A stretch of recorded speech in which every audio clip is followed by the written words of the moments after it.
Paano magpa-load sa Smart TNT? Ang gagawin muna natin dito guys, mag-balance inquire muna tayo. Punta tayo dito sa, type natin tong 123, equal. So, nakita natin dito, may 53.50 pa tayo na balance na load. So, ipapasa ko yun doon sa kapatid ko. Cancel lang natin yan. Na-message yung sister ko. Copy-paste ko lang tong number niya.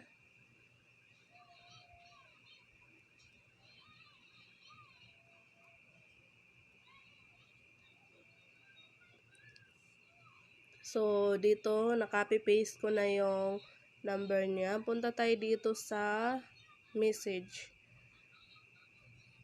So, nag-try ako kanina, mali. So, inulit ko. So, ito, i-type ko yung number niya. Ay, nag-message yung brother ko, Mayana. Copy-paste ko yung number niya. Tapos, yung amount, space. Yung gagawin nyo, ilagay nyo yung number, tapos lagyan nyo ng space. Tapos yung amount, 53 yun, diba? So, yung kailangan natin na amount, pwede malagay dito. So, 30 lang yung pwede kasi walang 50.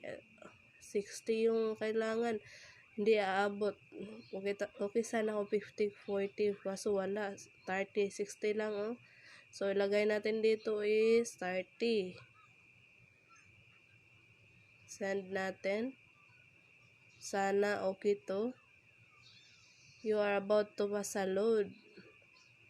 Teka, basahin muna natin. You are about to pass a load 3209. Reply yes to confirm or no to cancel.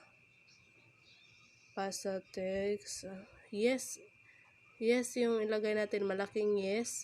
Message lang tayo ng malaking yes. Bilisan lang natin kasi ano lang to. 15 minutes. So, successful na ata. Dek 2048.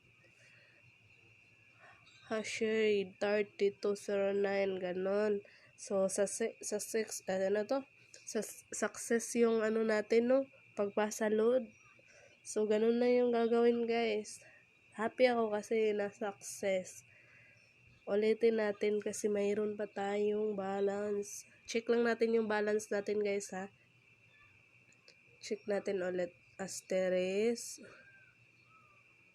143. Check natin kung may twin. Ayun. So, magpasa muna. Pasa pa ulit tayo dito, guys. Bigyan pa ulit natin yung kapatid ko. Ilan nga daw pwede nito? 20. So, i-type ko ulit yung 20, 20. So, ganyanin nyo lang, ha. Sulat nyo lang yung number, tapos space, tapos amount.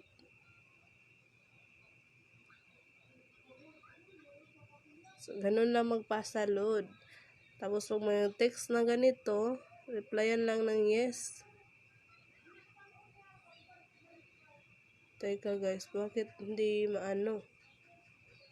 Copy ko lang, wait lang.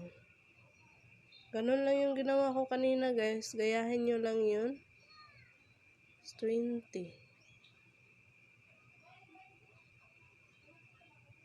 Hindi pa nag-reply. You are about to pass a load 20. Yes. Send lang natin yung yes. Now you can share load points from you shared to. So ayun guys, happy ako na nabigyan ko ng load yung sister ko kahit walang laman yung GCash natin, pero mayroon tayong load sa ating SIM card. So ganun lang magbigay sa ating mga mahal sa buhay ng load, guys. Type nyo lang yung 808, tapos mag-message kayo. Lagay nyo yung number dito. Tapos, number dyan, number. Ganyan. Tapos, space, amount. isang space lang, tapos kung magkano yung isend nyo. Gaya nito sa mga sinend ko, 30 una, tapos kasunod 20. So, ganun lang yung gawin nyo guys ha. Sana makatulong tong video na ginawa ko. Maraming salamat.